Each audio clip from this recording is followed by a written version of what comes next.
Welcome to our online classes. Today I start a new chapter of chemical reaction and equations. तो chemical reaction और equations में हमने पहले के video में क्या डिस्कस किया था, वो अगर आपने नहीं देखा है तो उसको आप पहले जाके देखिए, ठीक है। उसमें जो डाउट्स आएंगे उसके हिसाब से आप नीचे कमेंट कीजिएगा तो मैं एक वीडियो बना दूंगा। वैसे लेकिन बच्चों का कमेंट आया था कि सर आप थोड़ा वैक्स वाले पे थोड़ा बताइए, ये क्लियर नहीं हुआ है पैराफिन वैक्स, तो उस पर मैं थोड़ा आपको आज क्लेरिफाई करने वाला हूँ इस वीडियो में। और भी हम टॉपिक्स के बारे में डिस्कस करेंगे, जैसे हम रिएक्टेंट क्या होता है, प्रोडक्ट क्या होता है, कैरेक्टरिस्टिक्स ऑफ केमिकल रिएक्शंस क्या क्या कैरेक्टरिस्टिक्स हैं, केमिकल रिएक्शन होने के क्या क्या एविडेंस है, क्या क्या सबूत हैं, उनके बारे में भी हम इस वीडियो में चर्चा करेंगे। तो बने रहिए, be stay with this video. और इस वीडियो का अंत तक फ़ायदा तभी उठाइएगा जब आप इसको पूरा देखिएगा, तो पूरा अंत तक देखिए और इस वीडियो को स्किप मत कीजिएगा। बहुत ही इंपॉर्टेंट वीडियो है आपके क्लास 10th बोर्ड एग्जाम के लिए। एक एक टॉपिक को समझिएगा, ठीक है। तो हम सबसे पहले पढ़ने जा रहे हैं, हमने प्रीवियस वीडियो में हमने नेचर में दो तरह के चेंजेस पढ़े थे, एक तो फिजिकल चेंज और एक केमिकल चेंज। तो फिजिकल चेंज में हमने क्या पढ़ा था, फिजिकल चेंज में हमने ये पढ़ा था कि कोई सब्सटेंस नया सब्सटेंस नहीं बनाता है। मतलब फिजिकल चेंज में हमने ये पढ़ा था कि नेचर में दो तरह के चेंजेस पढ़े थे हमने, तो फिजिकल चेंज पढ़ा था और एक केमिकल चेंज पढ़ा था। तो फिजिकल चेंज में कोई न्यू सब्सटेंस नहीं फॉर्म हो जाता है, उसको हमने फिजिकल चेंज में अंडरस्टैंड किया था बस। तो हम केमिकल चेंज के बारे में पढ़ने वाले हैं कि केमिकल चेंज किसे कहते हैं, केमिकल चेंज की क्या क्या बेसिक प्रॉपर्टीज हैं और केमिकल चेंज के अंदर क्या क्या हम लोग सीखने वाले हैं। तो आप इसको अंत तक देखिएगा। देखिए केमिकल चेंज एक्चुअली होता क्या है।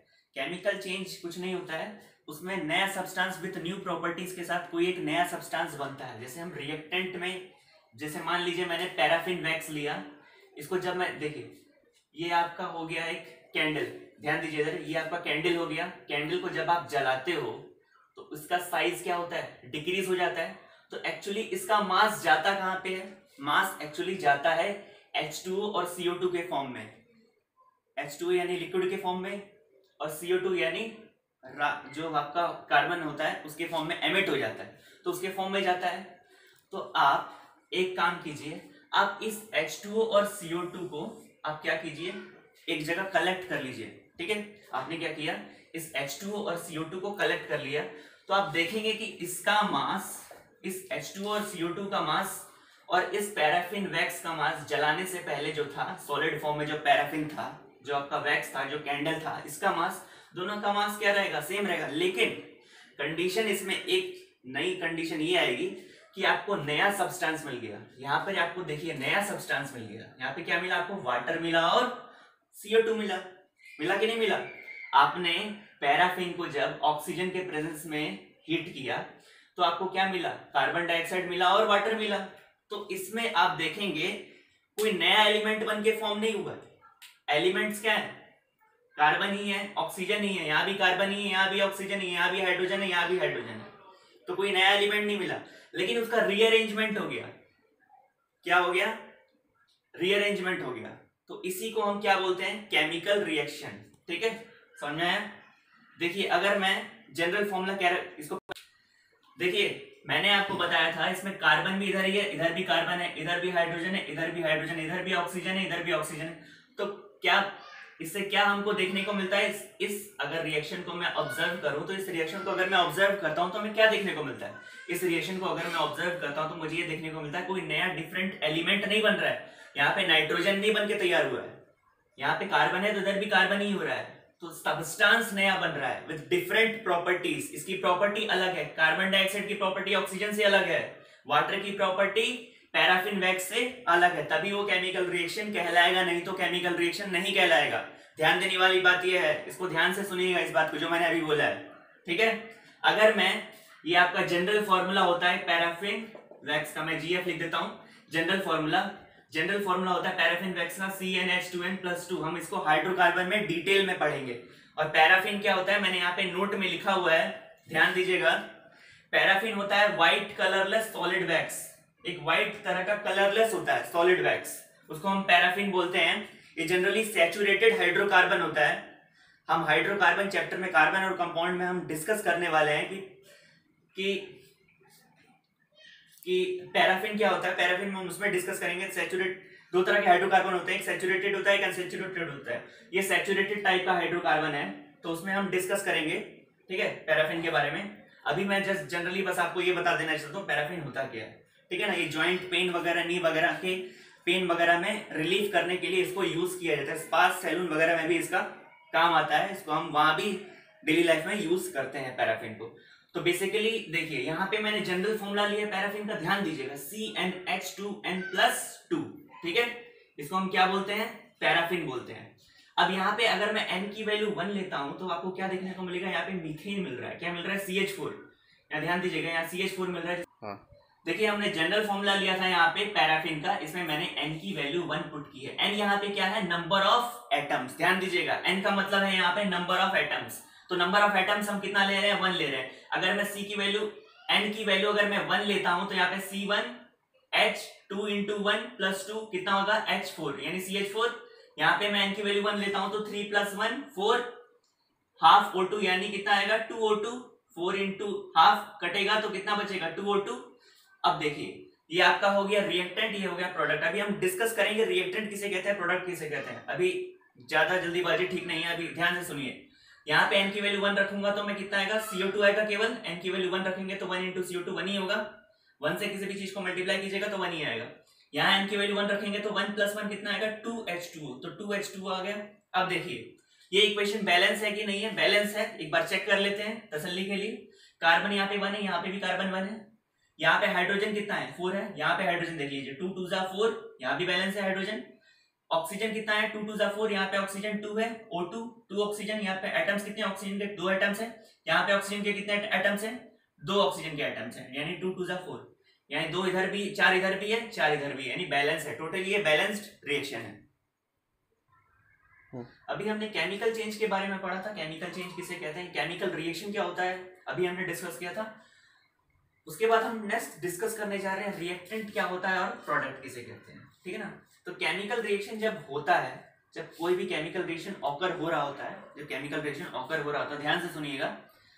जैसे कि मैंने एक एग्जांपल लिया है, जिस मीथेन जब ऑक्सीजन के प्रेजेंस में बर्न होता है तो क्या प्रोड्यूस करता है, कार्बन डाइऑक्साइड और वाटर। ये ऑक्सीजन किसका काम कर रहा है, कैटलिस्ट का काम कर रहा है। किसका काम कर रहा है, ध्यान दीजिएगा, कैटलिस्ट का काम कर रहा है। तो मीथेन और ऑक्सीजन क्या हो गए, रिएक्टेंट हो गए। रिएक्टेंट का मतलब the substance which take part in a chemical reaction, यानी वो सब्सटेंस जो रिएक्शन में पार्टिसिपेट करता है। ये क्या कर रहा है, रिएक्शन में पार्टिसिपेट कर रहा है, मीथेन और ऑक्सीजन। तो ये हो गया आपका रिएक्टेंट। और जो नया सब्सटेंस बन के निकल रहा है, जैसे CO2 और वाटर बन के निकल रहा है एज ए रिजल्ट ऑफ, यहाँ पे लिखा हुआ है the new substance produced as a result of chemical reaction, यानी जो रिजल्ट में हमें न्यू सब्सटेंस मिल रहा है वो नया सब्सटेंस क्या कहलाएगा, आपका प्रोडक्ट कहलाएगा। तो हमेशा याद रखिएगा रिएक्टेंट किसे कहते हैं, जो केमिकल रिएक्शन में पार्टिसिपेट करते हैं। और प्रोडक्ट क्या होता है, प्रोडक्ट वो होता है जो हमें एज ए रिजल्ट में नया सब्सटेंस मिलता है, उसको हम प्रोडक्ट कहते हैं, ठीक है। हाँ, नेक्स्ट हमारा टॉपिक है characteristics of chemical reaction. Characteristic का मतलब क्या होता है, विशेषता। केमिकल रिएक्शन की क्या विशेषता है, केमिकल रिएक्शन होने के क्या क्या एविडेंस है, क्या क्या सबूत है कि केमिकल रिएक्शन ऑकर हो रहा है। तो पहला एविडेंस क्या है आपके पास, इवोल्यूशन ऑफ ए गैस, यानी गैस का बाहर निकलना। इवोल्यूशन का मतलब होता है गिविंग आउट, यानी गैस का बाहर निकलना। तो पहला एग्जांपल है हमारा, देखिए इस एग्जांपल को समझने से पहले ये समझिए, जब भी हम मेटल को एसिड के साथ रिएक्ट करते हैं, जब भी हम मेटल को एसिड के साथ रिएक्ट करते हैं तो हमेशा क्या इवॉल्व होता है, हाइड्रोजन गैस इवॉल्व होता हुआ हमको दिखता है। ये बात आप ध्यान रखिएगा, ठीक है। तो यहाँ पे मेटल क्या है, मैग्नीशियम है। मैग्नीशियम को जब आप HCl के साथ रिएक्ट कर रहे हैं, हमेशा HCl याद रखिएगा, HCl हमेशा डाइल्यूट लेना है आपको, कॉन्सेंट्रेटेड HCl यहाँ पे नहीं लेना है। तो जब भी आप मैग्नीशियम को HCl के साथ आप रिएक्ट कीजिएगा तो क्या बनेगा, मैग्नीशियम क्लोराइड बनेगा और H2 गैस बाहर निकलती हुई दिखाई देगी। यानी यहाँ पे H2 गैस क्या हो रहा है, बाहर निकल रहा है, यानी क्या निकल रहा है, H2 गैस बाहर निकल रही है, यानी गिविंग आउट क्या है, H2 गैस है, ठीक है। नेक्स्ट है हमारा सोडियम कार्बोनेट को HCl गैस के साथ रिएक्ट करेंगे। देखिए जब भी कोई मेटल कार्बोनेट को आप एसिड के साथ रिएक्ट करते हैं तो हमेशा CO2 गैस बाहर निकलती है, ये बात आप ध्यान में रखिएगा। जब भी आप मेटल कार्बोनेट को किसी एसिड के साथ रिएक्ट करते हैं तो हमेशा CO2 यानी CO2 gas, carbon dioxide gas बाहर निकलती हुई आपको दिखाई देगी, ये आप ध्यान में रखिएगा। ठीक है, तो यहाँ पे आपका मेटल कार्बोनेट कौन हुआ, सोडियम कार्बोनेट आपका सॉलिड फॉर्म में है, आपने ये डाइल्यूट फॉर्म में लिया है हाइड्रोक्लोरिक एसिड। इसको जब आपने रिएक्ट करवाया तो क्या बना, NaCl बना।